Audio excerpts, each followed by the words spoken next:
आता लवकर मुलांना उन्हाळ्याची सुट्टी लागणार आहे आणि सुट्टी म्हणलं की नेहमीच मुलांना वेगवेगळं आणि काही ना काही सारखं सारखं खायला मागत असतात. तर आज आपण अगदी बेकरीसारखे खुसखुशीत आणि क्रिस्पी नानकटाई बनवणार आहोत. आणि हे नानकटाई मुलांनी खाल्ले तर बिस्किट खायचं विसरून जातात आणि हे नानकटाई बनवायला अगदी साधी सोपी आहे. चला तर मग पटकन रेसिपीला सुरुवात करूया. नमस्कार, मी आशा किचनमध्ये आपल्या सर्वांचं स्वागत आहे. आज आपण अगदी साध्या सोप्या पद्धतीने खमंग खुसखुशीत बेकरीसारखी नानकटाई बनवणार आहोत. चला तर मग रेसिपीला सुरुवात करूया.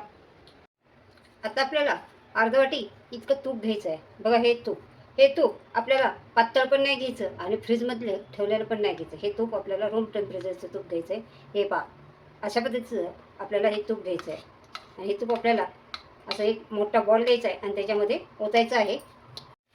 आता आपण अर्ध्या वाटी तूप घेतलेलं आहे रूम टेम्परेचरचं. त्याच्यामध्ये एक वाटी अशी पिठी साखर घ्यायची. ही साखर तुम्हाला मिक्सरमधनं बारीक करून घ्यायची आहे. ते पण अशा प्रकारे आपण पिठी साखर बनवून घेतलेली आहे आणि ही चांगली मिक्स करायची आहे. आता हे मिक्स करताना आपल्याला हे एकाच बाजूने असं मिक्स करून घ्यायचं आहे. हे तुम्ही विक्सच्या मदतीने करा किंवा एखाद्या चमच्याच्या मदतीने असं चांगलं मिक्स करायचं आहे. एवढं चांगलं फेटून घ्यायचं आहे की ही जी आपल्याला क्रीम तयार करायची आहे आणि 7 ते 8 मिनटं हे चांगलं एकाच दिशेने एकाच साईडने असं फेटून घ्यायचं आहे आपल्याला.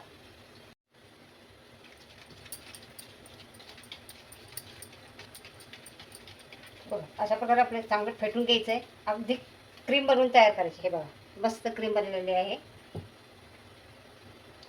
तर आपले तूप साखर अगदी एकजीव झालेला आहे आणि जेवढं आपण चांगलं फेटू तेवढं आपलं मिश्रण असं आपलं नानकटाई असे खुसखुशीत होते. हलकी पण होते आणि आता आपलं मिश्रण चांगलं फेटलेलं आहे. अगदी क्रीमी झालेलं आहे. तर चला याच्यामध्ये घालणार आहोत आपण आता आटा. आता आपण मैदा न वापरता नानकटाई करणार आहोत. आता याच्यामध्ये आपण घालणार आहे 1 वाटी गव्हाचे पीठ आणि अर्धी वाटी बेसन पीठ आणि हे आपण चाळून घेणार आहोत. आणि 3 चमचे इतकं असा बारीक 0 नंबरचा रवा.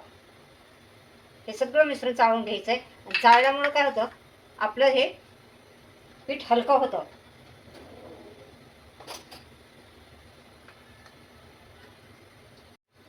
आता आपण याच्यामध्ये गव्हाचं पीठ घातलेलं आहे. गव्हाच्या पिठामुळं नानकटाई अशी खूप चवदार होते.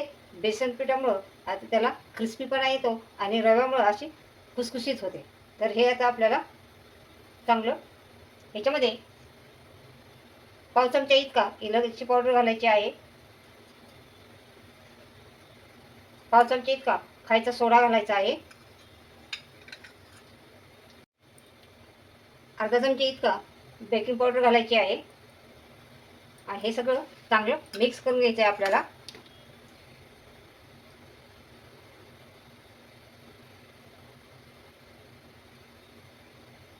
अशा प्रकारे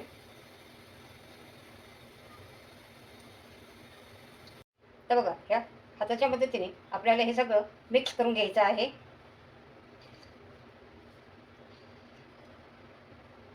आता इथं तुम्हाला वाटलं की हे मिश्रण थोडं घट्ट आहे तर याच्यामध्ये तुम्ही थोडंसं तूप घालू शकता. रूम टेम्परेचरचं घालायचं आहे आणि जर पातळ वाटलं तर याच्यामध्ये थोडासा आटा तुम्ही ॲड करू शकता. हे चांगलं आता मिक्स करायचं आहे. थोडंसं असं घट्ट वाटलं तर तसं रूम टेम्परेचरचं असं तूप घ्यायचं आहे आणि त्या हाताने आपल्याला हे मळायचं आहे. हे बघा आपल्याला याच्यामध्ये ना पाणी घालायचं आहे ना दूध घालायचं आहे. फक्त तुपामध्येच हे मळून घ्यायचं आहे आणि अगदी व्यवस्थित ह्याला बाइंडिंग आलेलं आहे. हे बघा याचा व्यवस्थित गोळा करून घ्यायचा आहे. असं मस्त आपला गोळा तयार झालेला आहे. हे पहा आता हे 5-6 मिनटं भिजण्यासाठी ठेवायचं आहे. तुम्ही जर ओव्हनमध्ये करत असाल तर 180 डिग्रीवरती तुम्हाला फ्री हीट करायचं आहे 10 ते 15 मिनटासाठी. आणि जर कढईमध्ये जर करणार असाल तर तुम्हाला 10 मिनटं कढई फ्री हीट करायची आहे. त्याच्यामध्ये मीठ घालून कढईमध्ये कढई मी फ्री हीट करायला ठेवलेली आहे. 10 मिनटं ते 15 मिनटं फ्री हीट करून घ्यायची आहे कढई आणि याच्यावरती झाकून ठेवून घ्यायचं आहे. थोड्यादा आपल्याला पिस्त्याचे काप लागणार आहेत तर मी काप करून घेतलेले आहेत. आता बघा आपला आटा चांगला भिजलेला आहे आणि आता हे याचे आपल्याला आपल्याकडे फ्री हीट होते तोपर्यंत आपण असं याचा गोळा घेणार आहोत आणि गोळा असा दाबायचा नाही आहे खूप असा गोल गोल गोल गोल करून आपल्याला ह्याचं हे बनवून घ्यायचं आहे. बिस्किट बनवून घ्यायचं आहे, नानकटाई बनवून घ्यायची आहे. हे बघा हलकासा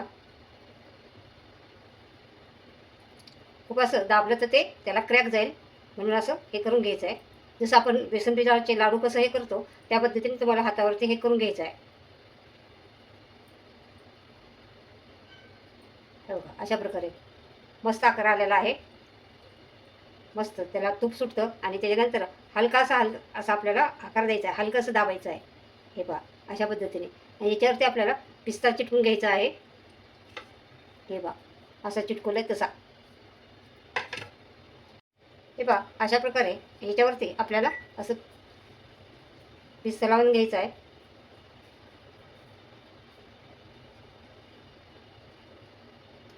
आता आपल्याला एक चमचा घ्यायचा आहे आणि त्या चमच्याच्या मदतीने आपल्याला हे गोळा घ्यायचा आहे, आटा घ्यायचा आहे जेणेकरून एकसारखे आपले बिस्किट येतील. आता गोल चमचा असा असेल तुमच्याकडे तर त्याने अगदी एकसारखा येतो. हे बघा अशा प्रकारे आपण नानकटाई बनवून घेतलेले आहेत आणि आपली कढई फ्री हीट झालेली आहे. तर चला आपण कढईमध्ये नानकटाई बनवणार आहोत.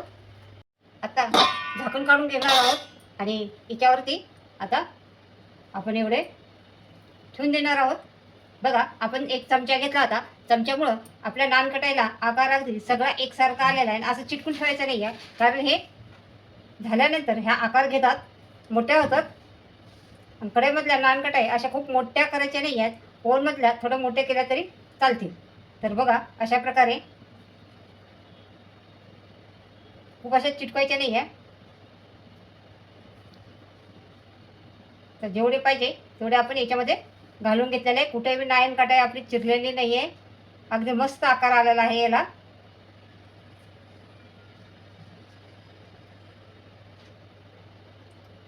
आणि हे आता आपण याच्यावरती झाकण ठेवून कमी गॅसवरती 20 मिनटं आपण ह्याला नानकटाई बेक होऊन देणार आहोत. आपण नानकटाई दोन प्रकारे बेक करणार आहोत. एक आपण कढईमध्ये करणार आहोत आणि हे आपण ओव्हनमध्ये करणार आहोत. तर चला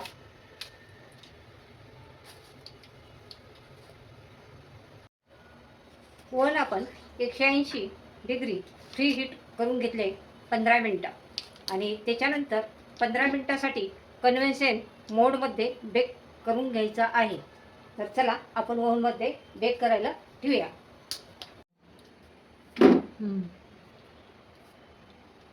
हां हां हां ठीक आहे. हे बघा आपले नानकेट चांगले बेक झालेले आहेत, मस्त कलर आलेला आहे. तर आपण हे आता थंड झालेलं आहे, काढून घेणार आहोत. थंड होऊन द्यायचं आहे आणि मग काढायचे. हे पहा आपले हे कढईमधले नानकटाई तयार झालेली आहे. बघा मस्त कलर आलेला आहे. ही नानकटाई आपली कढईमधली आहे आणि ही नानकटाई हे ओव्हनमधली आहे. तर बघा दोन्हीमध्ये पण नानकटाई खूप छान बनते. आता ओव्हन सगळ्याकडेच नसतं पण कढई सगळ्यांकडे असते. तर तुम्ही अशा प्रकारे ही नानकटाई नक्की बनवून शकता. आणि बघा दिसायला पण किती छान दिसते आणि याचा सुगंध तर असा गोड सुगंध सुटलेला आहे. झाल्यानंतर एवढा सुगंध पसरतो की गोड सगळीकडे. तर मस्त झालेला आहे, खूप छान बेक झालेले आहेत दोन्हीमध्ये पण नानकटाई. तर ही नानकटाई जी पद्धत जे प्रमाण दिले त्या पद्धतीने तुम्ही नक्की बनवून बघा. आज आपण अगदी बेकरीसारखी खुसखुशीत आणि क्रिस्पी नानकटाई बनवलेली आहे. आणि ही नानकटाई बघा दिसायला किती सुंदर दिसते तेवढीच खायला पण टेस्टी आणि खुसखुशीत लागते. तर हे नानकटाई तुम्ही नक्की करून बघा. आशाच किचन चॅनलवरती नवीन असाल तर चॅनलला सबस्क्राईब करा आणि रेसिपीला लाईक करा. पुन्हा भेटणार आहोत नवीन नवीन रेसिपी घेऊन. तोपर्यंत तुम्हा सगळ्यांना बाय बाय.